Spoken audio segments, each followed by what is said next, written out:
بسم اللہ الرحمن الرحیم۔ مسئلہ یہ ہے آج کا کہ بعض لوگ محرم کے مہینے میں اور خصوصیت کے ساتھ 9 اور 10 محرم کو سبیلیں لگاتے ہیں اور کھانا تقسیم کرتے ہیں، شربت تقسیم کرتے ہیں اور مختلف قسم کی چیزیں کھلاتے پلاتے ہیں۔ تو اس کی شرعی حیثیت کیا ہے؟ دیکھیں، یہ سارے اعمال اور یہ باتیں بھی محرم کی میں رائج کردہ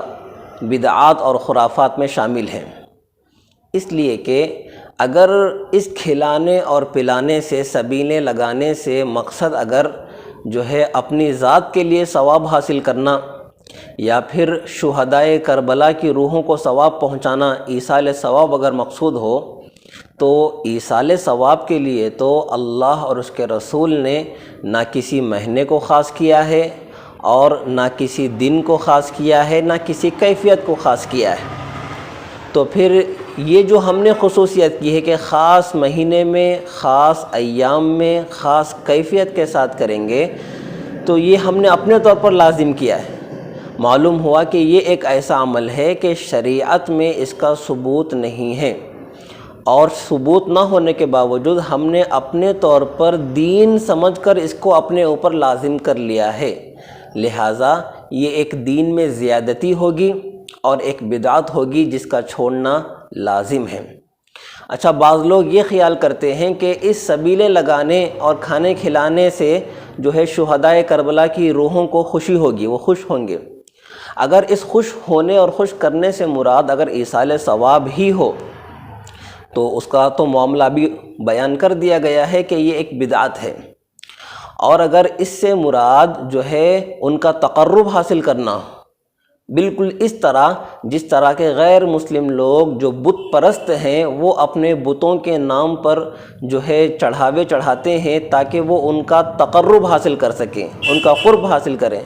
تو اس قسم کا تقرب حاصل کرنا اگر مقصود ہے تو پھر معاملہ اور بھی زیادہ سنگین ہو جاتا ہے اور بھی زیادہ خطرناک ہوتا ہے،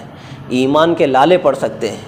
اس لیے جو ہے ایسے کام سے خصوصیت کے ساتھ بچنا چاہیے۔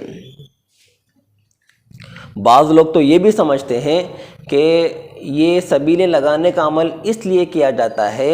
کہ کربلا کے میدان میں حضرت سیدنا حسین رضی اللہ عنہ اور آپ کے جانثار احباب پیاس کی شدت کی عالم میں جو ہے شہید ہوئے تھے، تو ہماری ان سبیلوں کے ذریعے سے ان کی پیاس بجھے گی۔ یہ تو اور بھی زیادہ جو ہے شہداء کا مذاق اڑانے والی بات ہوگی کہ ایک طرف تو آپ شہادت کا اتنا اعلیٰ مقام اور مرتبہ ان کے لیے ثابت کر رہے ہیں، اور دوسری طرف جو ہے ان کو آج تک بھی آپ پیاسا مان رہے ہو کہ آپ کی سبیلوں سے ان کی پیاس بجھے گی، کہ اللہ نے ان کو شراباً طہورا جنت کا نہ پلا دیا ہوگا اب تلک، تو یہ اور بھی زیادہ ایسی بات ہے کہ عقل اس کو قبول ہی نہیں کرتی۔ اچھا، ایسے کھانے اگر ہمارے پاس آ جائیں، ہمارے گھروں پر آ جائیں یا ہمیں ان میں مدعو کیا جائے تو کیا کرنا چاہیے؟ دیکھیں، جو چیزیں بدعات ہیں اور دین میں ان کا ثبوت نہیں ہے، تو بدعات کو جو ہے کنڈم کرنا اور جو ہے اس کے خلاف تحریک چلانا اور جہاں تک ہو سکے ان بدعات کو روکنے کے لیے کوشش کرنا ہر مسلمان کی دینی ذمہ داری ہے، اور ان بدعات میں کسی بھی قسم کا تعاون اور مدد، ہیلپ کرنا، چاہے وہ اپنی شرکت کے ذریعے سے ہو، چاہے وہ اپنے تائید کے ذریعے سے ہو زبانی، یا پھر اپنے مالی تعاون کے ذریعے سے ہو، چندے کے ذریعے سے ہو، کسی بھی طریقے سے بدعات میں تعاون کرنا جو ہے یہ بدعات کو جو ہے آگے بڑھانے میں مدد کرنے والا عمل ہے۔ اس لیے ہر طریقے سے جو ہے اپنے آپ کو اس طرح کی بدعات سے بچانا چاہیے، اور اگر جہاں تک ہو سکے اپنے آپ کو روک دینا چاہیے اور منع کر دینا چاہیے، تاکہ لوگوں کو بھی احساس ہو کہ ہم بے دینی والا کام کر رہے ہیں، اس لیے جو ہے لوگ قبول بھی نہیں کر رہے ہیں اس کو، تو بچنا چاہیے اور لوگوں کو بچانے کی فکر کرنی چاہیے۔ اگر کسی مجبوری کی صورت میں لینا ہی پڑا تو لے کر ہم کسی غریب کے حوالے اس کو کر دیں، تاکہ بدعت کی جو برائی اور جو اس کی سنگینی ہے وہ ہمارے دل میں علی حال ہی قائم رہے، باقی رہے۔ بدعت کی برائی دل سے ختم نہیں ہونی چاہیے، اس لیے کہ بدعت کی وجہ سے دین کا نقشہ بدل جاتا ہے۔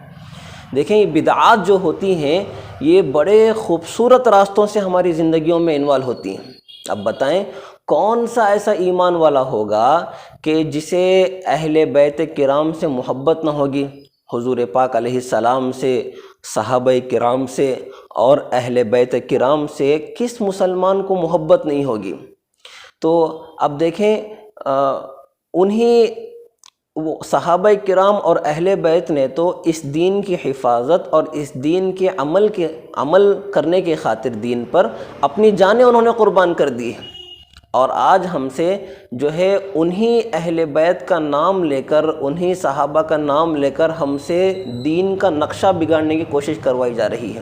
تو کتنی خوبصورتی کے ساتھ اسلام کو بگاڑنے، اسلام کو تباہ کرنے کے لیے سازشیں کی جا رہی ہے۔ بڑے خوبصورت انداز سے ہمارے جذبات اور ہماری عقیدتوں اور ہماری محبتوں کا سہارا لے کر دین کی تعلیمات کو مسخ کرنے کی کوششیں کی جا رہی ہے، اور ہماری عوام اس کی عادی ہوتی جا رہی ہے کہ اگر ان کو سنت کا راستہ کوئی بتائے تو وہ اپنانے کے لیے تیار نہیں ہوں گے، لیکن اگر بدعات کا راستہ اگر کوئی بتائے تو فوراً اس راستے کو اپنا راستہ بنا لیتے ہیں اور اس کے پیچھے چلنا شروع کر دیتے ہیں۔ قرآن مجید نے غلط قسم کے لوگوں کی یہ عادت بتائی ہے، وَإِن يَرَوْا سَبِيلَ الرُّشْدِ لَا يَتَّخِذُوهُ سَبِيلًا وَإِن يَرَوْا سَبِيلَ الْغَيِّ يَتَّخِذُوهُ سَبِيلًا، کہ ایسے لوگ ہیں کہ گمراہی کے راستے، ہدایت کے راستے کو دیکھتے ہیں تو اسے نہیں اپناتے، اور گمراہی کے راستہ جیسے ہی سامنے آتا ہے فوراً اس کی طرف لپک جاتے ہیں، دوڑتے ہیں اس راستے کی طرف۔ تو ایسا ہی مزاج کچھ ہمارا بھی بنتا جا رہا ہے، اس لیے ہمیں اپنا محاسبہ کرنا چاہیے اور ہر قسم کی بدعات سے اپنے آپ کو بچانا چاہیے۔ کہ ایک شاعر نے بڑی حقیقت بیان کی اپنے شعر میں، کہا کہ حقیقت روایات میں کھو گئی، حقیقت روایات میں کھو گئی، یہ امت خرافات میں کھو گئی۔ اللہ ہم سب کو دین پر قائم رہنے کی توفیق عطا فرمائے۔ وما توفیقی الا باللہ۔